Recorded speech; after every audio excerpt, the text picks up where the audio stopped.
Assalamualaikum warahmatullahi wabarakatuh. Perkenalkan, nama saya Dinda Rahmi Putri, program studi Hukum Ekonomi Syariah HES 2A BP 22. Di sini saya membuat video tentang asal mula Gunung Daik.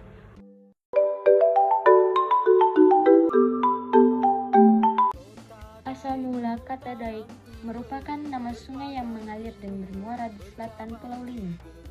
Di samping itu juga, Daik nama suatu wilayah yang terdiri dari kampung-kampung yang berada di antara aliran Sungai Daik dan Sungai Tanda. Wilayah Daik secara keseluruhan merupakan wilayah Kelurahan Daik.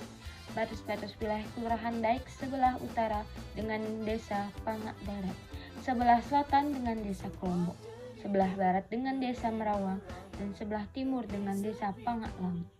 Daik merupakan bagian dari tempat tumbuh dan berkembangnya kebudayaan Melayu.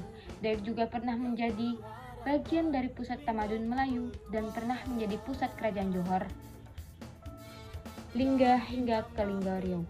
Sebelum dijadikan pusat kerajaan Johor, pada tahun 1787 oleh Sultan Mahmud Riyad Shah 1761 sampai 1812, wilayah Daik tempat kedudukan orang kaya Lingga yang memerintah wilayah Kepulauan Riau. Orang kaya Lingga yang berada di Daik berada di bawah pemerintahan kerajaan Johor. Menurut cerita rakyat yang berkembang di Daik, Megat Mata Merah yang tinggal di suatu tempat bernama Pangkalan Lama, Kota Kandis di Jambi telah berpindah ke Lingga dan menetap di Daik. Pada masa istrinya tengah hamil, Megat Mata Merah yang berada di Daik kabarnya telah pergi merantau dan menghilang. Sebelum pergi merantau, dia berpesan jika istrinya melahirkan anak laki-laki, diberi nama Megat Raden Kuning.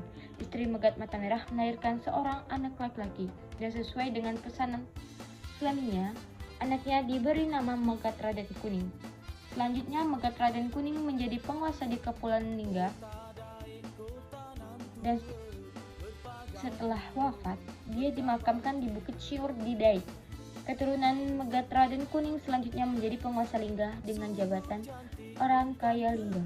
Pada tahun 1787, Sultan Mahmud Riyad Shah memindahkan pusat kerajaan Johor dari Riau ke Daik. Perpindahan ini karena Sultan Mahmud Riyad Shah mengadakan perlawanan terhadap VOC.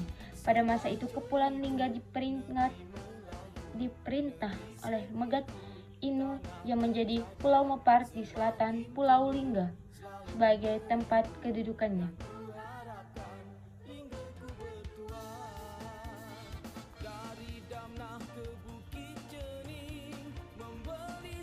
Sultan Mahmud Riyad Shah menjadi Daik sebagai pusat perjuangan melawan VOC dan sekaligus pusat pemerintahan kerajaan Johor. Sultan membangun istana baru berdekatan dengan Sungai Daik. Sebagai pusat kerajaan, wilayah Daik muncul sebagai daerah berpengaruh dalam urusan pemerintah dan kebudayaan Melayu di kerajaan Johor. Pada tahun 1824, Inggris dan Belanda mengadakan perjanjian di London yang merugikan kerajaan Johor. Perjanjian yang di dalamnya mengatur pembagian wilayah yang dikuasai oleh pihak Inggris dan Belanda. Akibatnya, kerajaan Johor Lingga terpecah belah. Akibat perjanjian yang telah dilakukan oleh Inggris dan Belanda, pada tahun 1830, kerajaan Johor Pahang Lingga runtuh terpecah belah. Abdurrahman Shah 1812 sampai 1832, Sultan Kerajaan Johor yang berada di Daik terpaksa melepaskan wilayah Johor dan Pahang. Pada tahun 1830, berdirilah Kerajaan Lingga Riau dengan pusat pemerintahan di Daik dengan Abdurrahman Shah sebagai Sultan yang pertama. Dengan berdirinya Kerajaan Lingga Riau, berakhirlah Kerajaan Johor, Pahang, Riau, dan Lingga. Pada tahun 1900, Abdurrahman Muazzam Shah 1884 sampai 1911, Sultan Lingga Riau terakhir memindahkan pusat kerajaan ke Pulau Penyengat yang berada di Riau. Sejak itulah Daik berakhir sebagai pusat kerajaan Lingga Riau. Sebagai daerah yang bersejarah, terdapat cerita tentang awal mula dibukanya daerah Daik. Jika dilihat dalam Undang-Undang Piagam dan Kisah Negeri Jambi yang ditulis oleh Umar Ngebi Sutor di Lago Baliai Mojosari, orang kerajaan nan 12, keturunan orang Kayo Pinai bin Ahmad Salim Datuk Paduko Berhala pada tahun 1358 Hijriah atau 1930 Masehi. Dikisahkan wilayah Daik dibuka oleh Raden Kuning Megat di alam anak Temenggung Merah Mato yang datang dari Jambi. Orang Bangka yang menjadi pengikutnya tinggal di wilayah Sungai Tanda di sebelah barat Sungai Daik. Kisah Raden Kuning Megat di alam anak Temenggung Merah Mato yang membuka wilayah Daik dalam Undang-Undang Piagam dan Negeri Jambi dikisahkan sebagai berikut. Setelah selesai daripada berkata-kata itu, maka berangkatlah mudik menurut Sungai Daik itu masing-masing. Entah berapa lamanya mudik itu, maka bertemulah orang kaya yang anak Sungai Daik itu. Dilihat bagus tempat itu, maka orang kaya pun mukul tawa-tawa. Maka datanglah orang Bangka bertemu dengan orang kaya. Sembah orang Bangka, di sini baguslah Datuk membuat tempat sehingga inilah kita mudiknya kita. Jawab orang kaya, baiklah, sungai anak Sungai Daik kita nama Sungai Lingga, maka bernama ini kampung Datuk Kayu Lingga Daik. Dan hamba orang Bangka membuat kampung di sebelah sungai yang hamba itu. Itulah sudah hamba tandai itu tempat masing-masing. Maka titah orang kayu, kita namai sungai yang engkau ikuti itu. Sungai Tanda maka bernama kampung kamu itu. Kampung Olak Sungai Dirajung tadi. Lalulah di kampung tempat itu.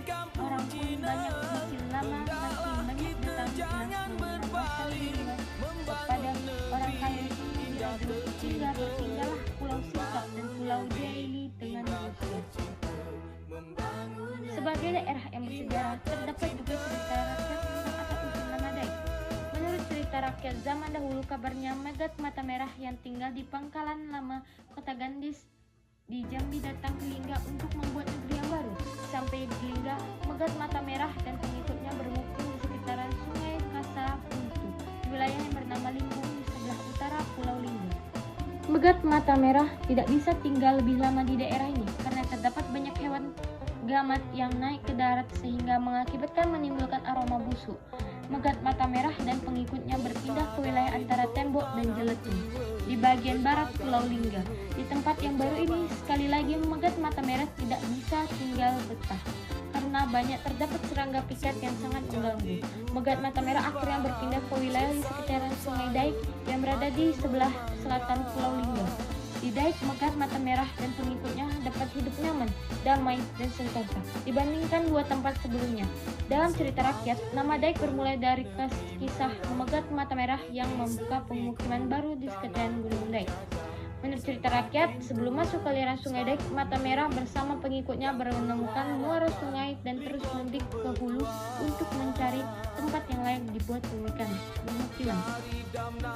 Namun setelah lihat tempat tersebut kurang tepat, mereka mengkilir menuju muara sebelum mengkilir di suatu tempat di tepian sungai diberi tanda. Sehingga sungai tersebut mereka beri nama Sungai Tanda. Setelah keluar dari muara Sungai Tanda, rombongan Megat Mata Merah menemukan lagi suatu sungai yang lebih lebar dan mereka pun mudik ke arah hulu. Setelah dilihat-lihat wilayah sungai sangat baik dijadi kampung kanan. Disebutlah sangat baik sehingga lama-kelamaan Sungai Baik disebut orang menjadi Sungai Daik. Wilayah sekitaran Sungai Tanda juga dijadikan oleh pemukiman oleh penduduk. Selanjutnya Megat Mata Merah dan keturunannya menjadi penguasa di wilayah Lingga, sehingga tempat yang bersejarah dan bagian dari pusat kebudayaan Melayu. Kisah asal mula nama Daik menyiratkan bahwa wilayah Daik bermakna wilayah baik yang memberikan ketenangan dan kedamaian bagi penemunya yang sebelumnya telah mengalami berbagai percobaan. Selanjutnya, wilayah baik ini terus berkembang menjadi wilayah tempat yang benar-benar baik bagi perjalanan sejarah Kerajaan Johor. Wilayah yang baik ini dijadikan oleh Sultan Mahmud Riyad sebagai pusat kerajaan. Sebagai pusat kerajaan wilayah baik ini menjadi juga bagian dari pusat tamadun Melayu yang gemilang. Tengku Muhammad Saleh, seorang ulama, sejarawan, dan budayawan keturunan Sultan Lingga Riau di Daik yang lahir pada tahun 1901 dan wafat pada tahun 1966. Dalam salah satu catatannya menuliskan Daik Darussalam yang bermakna negeri yang damai. Catatan Tengku Muhammad Saleh ini sejalan dengan asal kata Daik yang menurut cerita rakyat berasal dari kata baik. Negeri yang penuh kedamaian tentu negeri yang baik.